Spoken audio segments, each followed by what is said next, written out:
अच्छा, क्या इंडिया में क्रिकेट का डाउनफॉल होना शुरू हो गया? क्या बात कर रहे हैं? ठीक 2 महीने में T20 वर्ल्ड कप शुरू होना है और अचानक से वर्ल्ड कप के ऑफिशियल ब्रॉडकास्ट ने आईसीसी वालों से बोला है कि बोलो पेंसिल, ब्रॉडकास्ट वाली डील कैंसिल। हालांकि हंसने वाली बात नहीं है, अचानक से 2 महीने पहले कदम उठाया गया, क्यों और इसका नतीजा क्या होगा? अगर हम आपको इसके बारे में बता दें तो आपको वो लगेगा जो पेट्रोल खत्म होने के बाद गाड़ी को लगाया जाता है, यानी धक्का।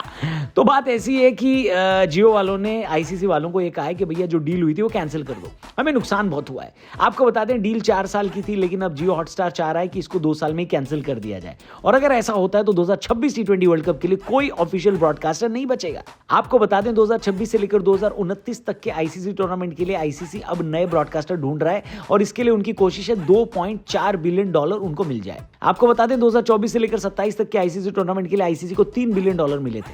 अब आनंद फानन में आईसीसी वालों ने सोनी, नेटफ्लिक्स और अमेजॉन प्राइम वीडियो से पूछा है कि भैया 26 T20 वर्ल्ड कप और 27 वर्ल्ड कप का ब्रॉडकास्टर बनोगे?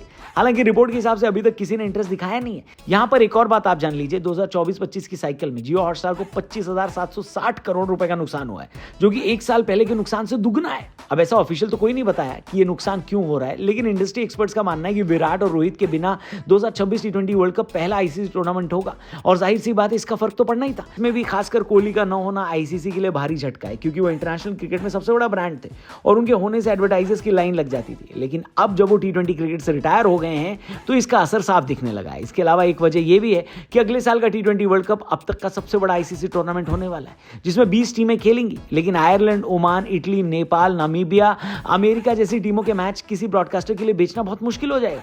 अब कई लोगों को समझ में आ रहा है कि आखिर इंडिया पाकिस्तान के मैच आईसीसी क्यों करवाती है और दोनों को हमेशा सेम ग्रुप में क्यों रखती है, क्योंकि इसके न होने से आईसीसी और ब्रॉडकास्टर का पैसा बनता ही नहीं है। अब यहां पर मैं आपको एक और बात बता दूं कि अगर आईसीसी का पैसा नहीं बनेगा तो सबसे ज्यादा नुकसान किसका है पता है आपको? यही छोटे मोटे एसोसिएट नेशन देश का, जिनको इस ब्रॉडकास्ट का पैसा डिस्ट्रीब्यूट किया जाता था। सब कुछ एक साइकिल है दोस्तों, एडवर्टाइजर्स आता है, एडवर्टाइजर्स ब्रॉडकास्टर्स को पैसा देता है, ब्रॉडकास्टर उस पैसे से आईसीसी से ब्रॉडकास्ट के राइट्स खरीदते हैं और आईसीसी वो पैसे मेंबर नेशन में बांट देता है। अब इंडिया, ऑस्ट्रेलिया, इंग्लैंड जैसे देशों को तो इस पैसे से कोई खास फर्क पड़ता नहीं है, क्योंकि उनके खुद के पास अच्छा खासा पैसा है। पाकिस्तान, साउथ अफ्रीका जैसे देश भी दाल रोटी टाइप का पैसा कमा लेते हैं। लेकिन एसोसिएट देशों तक अगर पैसा नहीं गया तो खतरे की घंटी है, क्योंकि अगर ऐसा ना हुआ तो क्रिकेट का प्रचार प्रसार नहीं हो पाएगा और वही 10 देश ही घूम फिर कर खेल खेलेंगे। आपको क्या लगता है, विराट के बाद वर्ल्ड कप में एडवर्टाइजर्स घसीटने वाला दम किसी खिलाड़ी के पास है दुनिया में? कमेंट करके बताना। इस पूरे मुद्दे पर आपका क्या कहना है कमेंट करके बताना। हम आपसे मिलेंगे कल, क्योंकि आज है इंडिया साउथ अफ्रीका पहला T20 मैच। इस मैच के ऊपर मस्त वीडियो कल आएगी, चैनल सब्सक्राइब करके जाना। सी यू टुमारो, गुड बाय।